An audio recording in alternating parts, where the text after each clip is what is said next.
सत श्री अकाल। न्यूज़ 18 पंजाब हरियाणा हिमाचल देख रहे सारे दर्शकों का स्वागत। मैं अमृत वर्दी। बुलेटिन की शुरुआत करते हैं पंजाब के एक दिना मॉनसून सैशन दे नाल जिहड़ा अज होण जा रहा है। कोरोना के साए हेठ पंजाब का मॉनसून सैशन होण जा रहा है, जिसकी कार्रवाई सवेरे 11 बजे शुरू होगी ते कुछ घंटिया की महज कार्रवाई है। एक दिन का सैशन बुलाया गया है, 11 बजे शुरू होगा। उस तो बाद ओबिचरी रेफरेंस पहला होंगे, तो उस तो बाद ये मन्निया जा रहा है कि कुछ बिल लियाते जा सकते हैं, कुछ मते लियाते जा सकते हैं। पर कोरोना के करके सब तो वड्डी गल इस वेले तुहानूं दस दईए कि कई मैंबर शामिल नहीं होणगे इस सियासत के वन डे दे विच, क्योंकि 5 मंत्रियों समेत 29 MLA की रिपोर्ट पॉजिटिव आई है। कोरोना की चपेट दे विच ने वो ते संपर्क च आए विधायकों के आउण ते भी सस्पेंस बरकरार है, क्योंकि सीएम और स्पीकर ने संपर्क च आए विधायकों भी सदन च ना आउण दी ही सलाह दी है। जिहड़े विधायक संपर्क दे विच आए ने पर उन्हां दे वल्लों टेस्ट नहीं करवाया गया, तो स्पीकर राणा KP दे वल्लों भी कहा गया है कि उस सदन दे विच ना आउण। अकाली दल दे वल्लों चिट्ठी लिखी गई सी, अकाली दल दे वल्लों चिट्ठी लिख के ये पूछा गया सी स्पीकर नूं कि वो की करन, तां अकाली दल नूं साफ तौर ते ये सलाह दिंदियां ना आउण दी गल कही है स्पीकर ने, ते नाल ही आम आदमी पार्टी दे आउण ते भी सस्पेंस बरकरार है। पर स्पीकर तो जो पूछा गया कि तुसीं उन्हां नूं आउण दी इजाजत दिंदे हो, तो स्पीकर दा कहना सी कि तुसीं एहतियात जेकर वरतना चाहुंदे हो, जेकर दूजियां दी जान खतरे विच नहीं पाउणा चाहुंदे, तां फिर ना ही आउण दे विच बेहतरी है। तो फिलहाल अज विरोधी धिर दे वल्लों कोई सदन दे विच शामिल होवेगा या फिर बिना विरोधी धिर तो ही ये सैशन होवेगा, ये देखना काफी अहम है।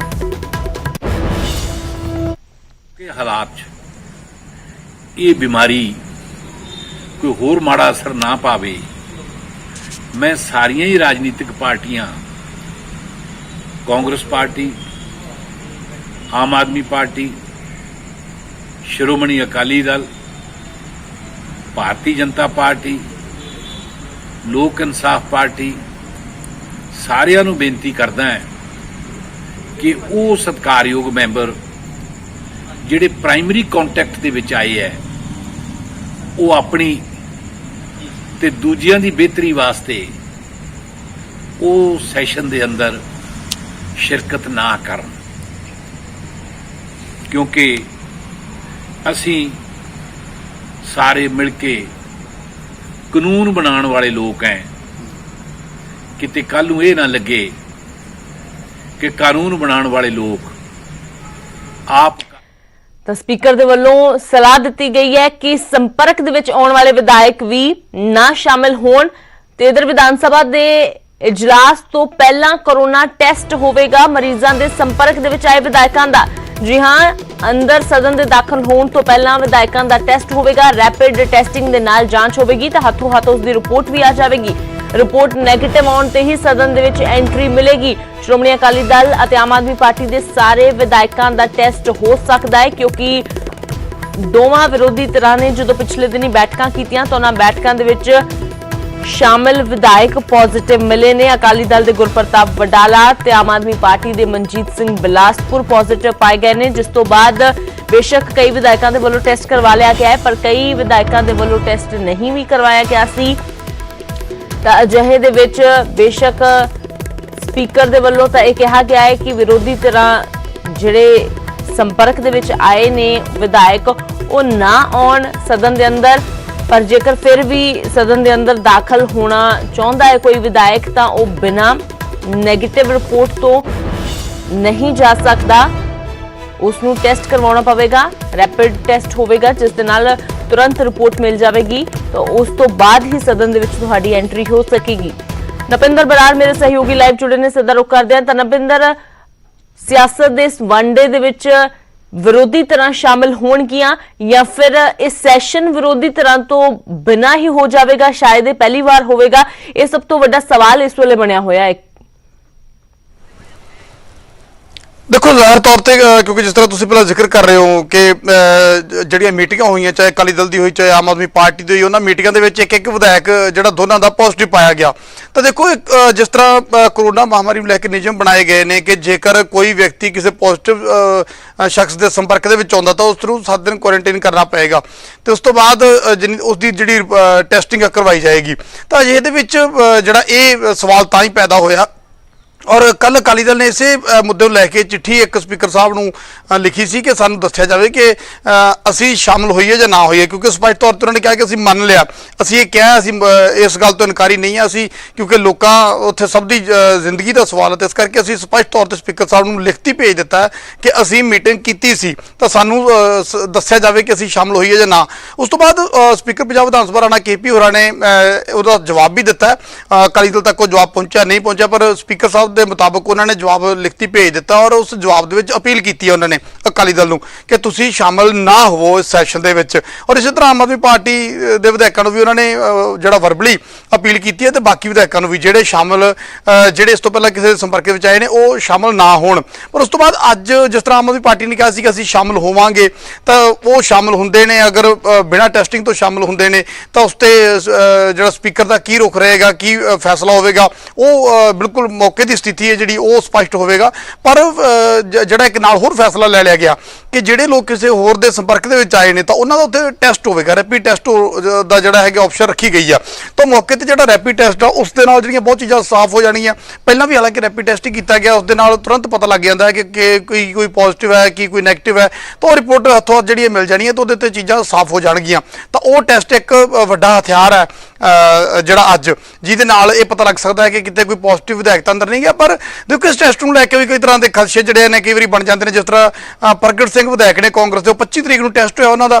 ਉਹਦੇ ਵਿੱਚੋਂ ਪੋਜ਼ਿਟਿਵ ਪਾਏ ਗਏ ਦੁਬਾਰਾ 26 ਤਰੀਕ ਨੂੰ ਉਹਨੇ ਸੈਂਪਲ ਦਿੱਤਾ ਜਿਹਦੀ ਰਿਪੋਰਟ ਕੱਲ 27 ਤਰੀਕ ਨੂੰ ਆਈ ਆ ਤਾਂ ਉਹਦੇ ਵਿੱਚੋਂ ਨੈਗੇਟਿਵ ਪਾਏ ਗਏ ਨੇ उन्होंने आप इस चीज़ की जानकारी जी आपके फेसबुक पेज पर दी है तो अजे कई तरह के शंके जोड़े बन जाते हैं कि इस जोड़ा ये टेस्ट है जिस तरह आम आदमी पार्टी ने सवाल चुकया है कि इस रिपोर्ट से आम आदमी पार्टी ने स्पष्ट तौर पर कह दिता कि असी इस रिपोर्ट से जोड़ा है सानू लगता है कि इस तरह रिपोर्ट तैयार की गई है हालांकि अकाली दल ने कहा है कि असी ये नहीं मानते कि रिपोर्ट है जी ये गलत हो सकती है क्योंकि कांग्रेस के आपके विधायक कांग्रेस के आपके वजीर है जोड़े वो पॉजिटिव आए हैं क्योंकि ब्रह्म महिंद्रा जोड़े बड़े सीनियर कैबिनेट मिनिस्टर ने वो भी ਜਿਹੜਾ ਹੈਗਾ ਕੱਲ ਦੇਰ ਸ਼ਾਮ ਉਹਨਾਂ ਦੀ ਰਿਪੋਰਟ ਵੀ ਪੋਜ਼ਿਟਿਵ ਆਈ ਹੈ ਤਾਂ ਦੇਖੋ ਵਿਧਾਨ ਸਭਾ ਦੇ ਅੰਦਰ ਹਾਲਾਂਕਿ ਕੁਝ ਘੰਟਿਆਂ ਦਾ ਹੀ ਸੈਸ਼ਨ ਹੈ ਤੇ ਕਿਸ ਤਰ੍ਹਾਂ ਦਾ ਇਹ ਸੈਸ਼ਨ ਰਹਿ ਸਕਦਾ ਹੈ ਕਿਉਂਕਿ ਜਿਸ ਤਰ੍ਹਾਂ ਦੇ ਹਾਲਾਤ ਬਣੇ ਹੋਏ ਨੇ ਤਾਂ ਹੰਗਾਮਾ ਭਰਪੂਰ ਰਹਿ ਸਕਦਾ ਹੈ ਅਗਰ ਇਹ ਸਿੱਧਾ ਮੁੱਦਾ ਜਿਹੜਾ ਪਹਿਲਾਂ ਇਹੀ ਹੈ ਕਿ ਉਹਨਾਂ ਦੇ ਦਾਖਲੇ ਨੂੰ ਲੈ ਕੇ ਹੀ ਦੋਨਾਂ ਧਿਰਾਂ ਦੇ ਵਿੱਚ ਕਹਿ ਸਕਦੇ ਹਾਂ ਕਿ ਕਿੰਤੂ ਪਰੰਤੂ ਜਿਹੜੀ ਹੈ ਉਹ ਹੋ ਸਕਦੀ ਹੈ ਪਰ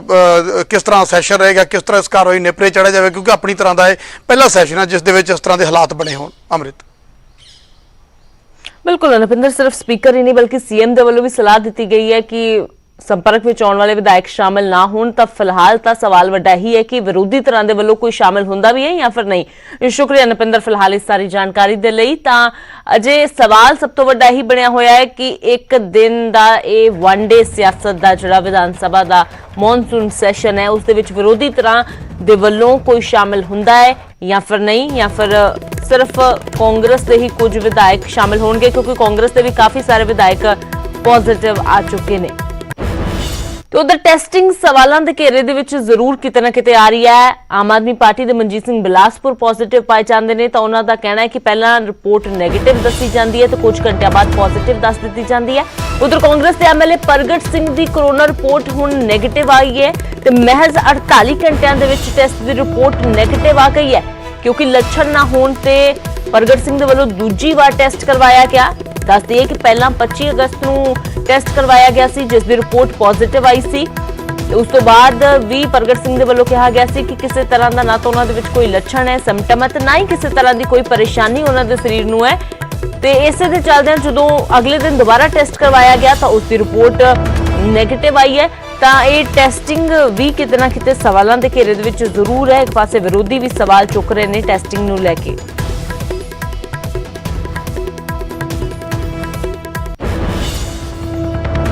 ਤੇ ਉਧਰ ਵਿਧਾਨ ਸਭਾ ਦੇ ਵਿੱਚ ਖੇਤੀ ਆਰਡੀਨੈਂਸ ਦਾ ਮਸਲਾ ਗੂੰਜਣ ਦੀ ਪੂਰੀ ਸੰਭਾਵਨਾ ਹੈ। ਆਰਡੀਨੈਂਸਾਂ ਦੇ ਖਿਲਾਫ ਸਰਕਾਰ ਮਤਾ ਲਿਆ ਸਕਦੀ ਹੈ।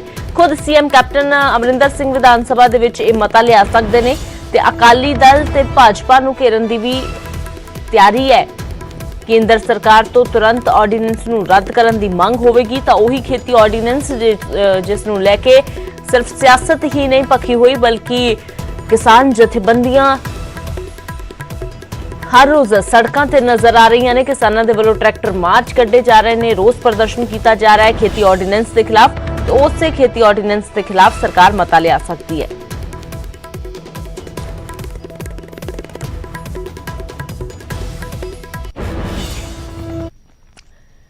ਤੇ ਕਰੋਨਾ ਦੇ ਸਾਏ ਦੇ ਹੇਠ ਇਹ ਸੈਸ਼ਨ ਹੁਣ ਜਾ ਰਿਹਾ ਹੈ। ਕਰੋਨਾ ਨੇ ਹੁਣ ਤੱਕ ਕਈ ਵਿਧਾਇਕਾਂ ਨੂੰ, ਮੰਤਰੀਆਂ ਨੂੰ ਆਪਣੀ ਚਪੇਟ ਵਿੱਚ ਲੈ ਲਿਆ ਹੈ। ਪੰਜਾਬ ਦੇ ਵਿੱਚ ਕਿਸ ਤਰ੍ਹਾਂ ਦਾ ਹਾਲ ਹੈ, 10 ਵੱਡੀਆਂ ਗੱਲਾਂ ਦੇ ਜ਼ਰੀਏ ਪੰਜਾਬ ਦੇ ਹਾਲਾਤ ਤੁਹਾਨੂੰ ਦੱਸਦੇ ਹਾਂ। ਪੰਜਾਬ 'ਚ 24 ਘੰਟਿਆਂ ਦੌਰਾਨ 1746 ਕੇਸ ਸਾਹਮਣੇ ਆਏ ਨੇ ਤੇ 37 ਮਰੀਜ਼ਾਂ ਦੀ ਮੌਤ ਹੋਈ ਹੈ। ਲੁਧਿਆਣਾ 'ਚ 350, ਪਟਿਆਲਾ 'ਚ 188 ਨਵੇਂ ਕੇਸ, ਜਲੰਧਰ 'ਚ 186, ਗੁਰਦਾਸਪੁਰ 'ਚ 210, ਮੋਹਾਲੀ 'ਚ 178, ਬਠਿੰਡਾ 'ਚ 127 ਨਵੇਂ ਕੇਸ, ਹੁਸ਼ਿਆਰਪੁਰ 'ਚ 94, ਅੰਮ੍ਰਿਤਸਰ 'ਚ 74, ਸੰਗਰੂਰ 'ਚ 55 ਤੇ ਫਰੀਦਕੋਟ 'ਚ 44, ਜਦਕਿ ਰੂਪਨਗਰ 'ਚ 36, ਕਪੂਰਥਲਾ 'ਚ 31 ਮਾਮਲੇ ਸਾਹਮਣੇ ਆਏ ਨੇ। ਮੌਤਾਂ ਦੀ ਗੱਲ ਕੀਤੀ ਜਾਵੇ ਤਾਂ ਅੰਮ੍ਰਿਤਸਰ 'ਚ 7 ਅਤੇ ਪਟਿਆਲਾ 'ਚ 4 ਮਰੀਜ਼ਾਂ ਦੀ ਮੌਤ ਹੋਈ ਹੈ। ਲੁਧਿਆਣਾ, ਸੰਗਰੂਰ, ਮੋਹਾਲੀ 'ਚ 5-5 ਮਰੀਜ਼ਾਂ ਦੀ ਮੌਤ ਹੋਈ ਹੈ। ਤਰਨਤਾਰਨ, ਪਠਾਨਕੋਟ ਤੇ ਹੁਸ਼ਿਆਰਪੁਰ ਦੇ ਵਿੱਚ 2-2 ਮੌਤਾਂ। ਪੰਜਾਬ 'ਚ ਕੁੱਲ 47,836 ਮਾਮਲੇ ਜਦਕਿ 1,256 ਦੀ ਜਾਨ ਚਲੀ ਗਈ ਹੈ। ਹੁਣ ਤੱਕ 30,972 ਠੀਕ ਹੋ ਗਏ ਨੇ, ਰਿਕਵਰ ਹੋ ਗਏ ਨੇ ਤੇ ਸੂਬੇ ਦੇ ਵਿੱਚ 15,608 ਐਕਟਿਵ ਕੇਸ ਇਸ ਵੇਲੇ ਨੇ। ਤਾਂ 47,836 ਕੁੱਲ ਮਾਮਲੇ, ਜਿਨ੍ਹਾਂ ਦੇ ਵਿੱਚੋਂ 30,972 ਰਿਕਵਰ ਹੋ ਗਏ ਨੇ ਤੇ ਸੂਬੇ ਦੇ ਵਿੱਚ 1,256 ਮੌਤਾਂ ਤੋਂ ਬਾਅਦ 15,608 ਐਕਟਿਵ ਕੇਸ ਨੇ। ਤਾਂ ਉਧਰ ਪੰਜਾਬ ਦੇ ਪਿੰਡਾਂ ਦੇ ਵਿੱਚ ਨਾਈਟ ਕਰਫਿਊ ਦੇ ਵਿੱਚ ਵੱਡੀ ਛੋਟ ਦਿੱਤੀ ਗਈ ਹੈ। ਸ਼ਰਾਬ ਦੀਆਂ ਦੁਕਾਨਾਂ 10 ਵਜੇ ਤੱਕ ਖੁੱਲਣ ਦੀ ਛੋਟ ਦੇ ਦਿੱਤੀ ਗਈ ਹੈ। ਡੀਜੀਪੀ ਦਿਨਕਰ ਗੁਪਤਾ ਨੂੰ ਸੀਐਮ ਕੈਪਟਨ ਦਾ ਹੁਕਮ ਕਿ ਸ਼ਹਿਰਾਂ 'ਚ 6:30 ਵਜੇ ਦੁਕਾਨਾਂ ਬੰਦ ਹੋਣ, ਇਸ ਨੂੰ ਯਕੀਨੀ ਬਣਾਇਆ ਜਾਵੇ। ਸੂਬੇ 'ਚ ਸ਼ਾਮ 7 ਵਜੇ ਤੋਂ ਸਵੇਰ 5 ਵਜੇ ਤੱਕ ਕਰਫਿਊ ਹੁੰਦਾ ਹੈ। ਦੱਸ ਦਈਏ ਤੇ ਇਸ ਵਾਰ ਇਸ ਕਰਫਿਊ ਦੇ ਦੌਰਾਨ ਸ਼ਰਾਬ ਦੇ ਠੇਕੇ ਵੀ 6:30 ਵਜੇ ਬੰਦ ਕਰਨ ਦੇ ਆਦੇਸ਼ ਦਿੱਤੇ ਗਏ ਨੇ। ਹਾਲਾਂਕਿ ਸ਼ਰਾਬ ਦੇ ਠੇਕੇ 6:30 ਵਜੇ ਤੋਂ ਬਾਅਦ ਵੀ ਖੁੱਲੇ ਹੋਏ ਨਜ਼ਰ ਆ ਰਹੇ ਨੇ, ਪਰ ਪਿੰਡਾਂ ਦੇ ਵਿੱਚ ਵੱਡੀ ਛੋਟ ਦਿੱਤੀ ਗਈ ਹੈ। ਪਿੰਡਾਂ ਦੇ ਵਿੱਚ 10 ਵਜੇ ਤੱਕ ਸ਼ਰਾਬ ਦੇ ਠੇਕੇ ਖੁੱਲੇ ਰਹਿ ਸਕਦੇ ਨੇ। ਤੇ ਗੱਲ ਕਰਦੇ ਹਾਂ ਅੰਮ੍ਰਿਤਸਰ ਦੀ, ਜਿੱਥੇ ਮਕਾਨ ਡਿੱਗਣ ਦੇ ਨਾਲ ਵੱਡਾ ਹਾਦਸਾ ਵਾਪਰਿਆ ਹੈ। ਇੱਥੇ ਘਰ 'ਚ ਸੁੱਤੇ ਬੱਚਿਆਂ ਸਮੇਤ 3 ਮੌਤਾਂ ਹੋ ਗਈਆਂ ਨੇ। 3 ਲੋਕਾਂ ਨੂੰ ਹਾਲਾਂਕਿ ਸੁਰੱਖਿਅਤ ਬਾਹਰ ਕੱਢ ਲਿਆ ਗਿਆ ਹੈ। ਦੇਰ ਰਾਤ ਸੁਲਤਾਨਵਿੰਡ ਇਲਾਕੇ ਦੇ ਵਿੱਚ ਇਹ ਹਾਦਸਾ ਵਾਪਰਿਆ। ਦਰਅਸਲ ਅੱਧੀ ਰਾਤ ਨੂੰ ਤੂਫਾਨ ਦੇ ਨਾਲ ਤੇਜ਼ ਮੀਂਹ ਪਿਆ ਸੀ ਤੇ ਇਸੇ ਮੀਂਹ ਕਾਰਨ ਇਹ ਵੱਡਾ ਹਾਦਸਾ ਵਾਪਰ ਗਿਆ। ਘਰ 'ਚ ਸੁੱਤੇ ਬੱਚਿਆਂ ਸਮੇਤ 3 ਦੀ ਮੌਤ ਹੋ ਗਈ ਹੈ। 3 ਲੋਕਾਂ ਨੂੰ ਸੁਰੱਖਿਅਤ ਬਾਹਰ ਕੱਢ ਲਿਆ ਗਿਆ ਹੈ। ਤਾਂ ਸੁਲਤਾਨਵਿੰਡ ਇਲਾਕੇ ਦੇ ਵਿੱਚ ਇਹ ਵੱਡਾ ਹਾਦਸਾ ਵਾਪਰਿਆ। ਇੱਥੇ ਬਰਸਾਤ ਦਾ ਕਹਿਰ ਦੇਖਣ ਨੂੰ ਮਿਲਿਆ ਹੈ।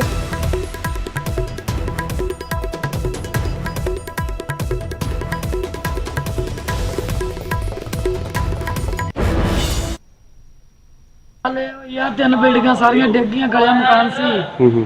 ਹਾਂਜੀ। ਕਿੰਨੇ ਨੁਕਸਾਨ ਕੀ ਹੋਇਆ ਜੀ ਇੱਥੇ? ਨੁਕਸਾਨ ਕੋਈ ਬਚਿਆ ਹੀ ਕੁਛ ਨਹੀਂਗਾ।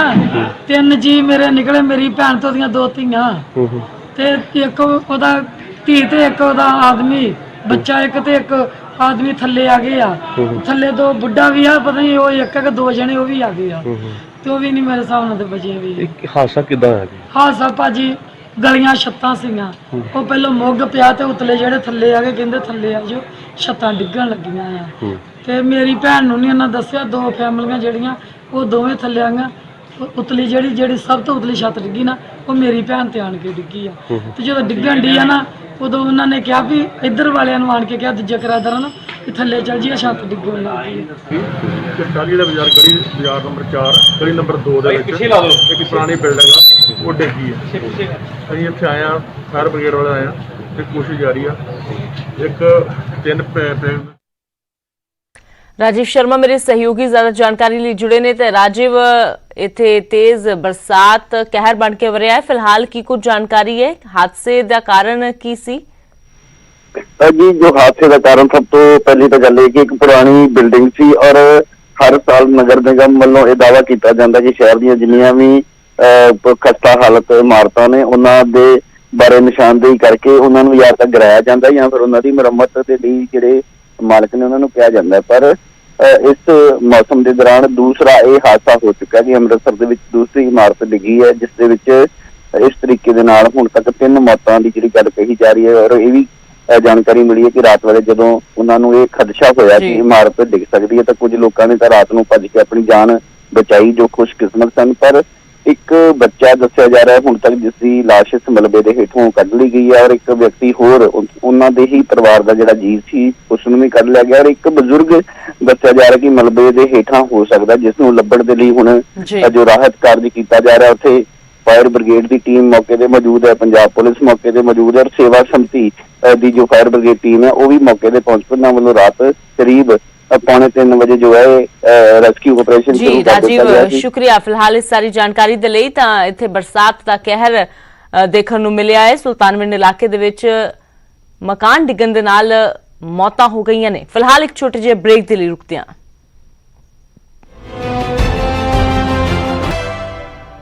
ਬ੍ਰੇਕ ਤੋਂ ਬਾਅਦ ਇੱਕ ਵਾਰ ਫਿਰ ਤੁਹਾਡਾ ਸਵਾਗਤ ਹੈ। ਸ੍ਰੀ ਅਕਾਲ ਤਖਤ ਸਾਹਿਬ ਦੇ ਜਥੇਦਾਰ ਦੇ ਐਕਸ਼ਨ ਤੋਂ ਬਾਅਦ ਰਣਜੀਤ ਸਿੰਘ ਢੱਡਰੀਆਂਵਾਲੇ ਦਾ ਬਿਆਨ ਸਾਹਮਣੇ ਆਇਆ ਹੈ। ਨਿਊਜ਼ 18 ਤੇ ਢੱਡਰੀਆਂਵਾਲੇ ਦਾ ਐਕਸਕਲੂਸਿਵ ਬਿਆਨ ਕਿ ਅਕਾਲ ਤਖਤ ਤੇ ਪੇਸ਼ ਹੋਵਾਂਗਾ ਪਰ ਜਥੇਦਾਰ ਅੱਗੇ ਨਹੀਂ। ਅਕਾਲ ਤਖਤ ਅਤੇ ਜਥੇਦਾਰ ਦੋਵੇਂ ਵੱਖ-ਵੱਖ ਨੇ।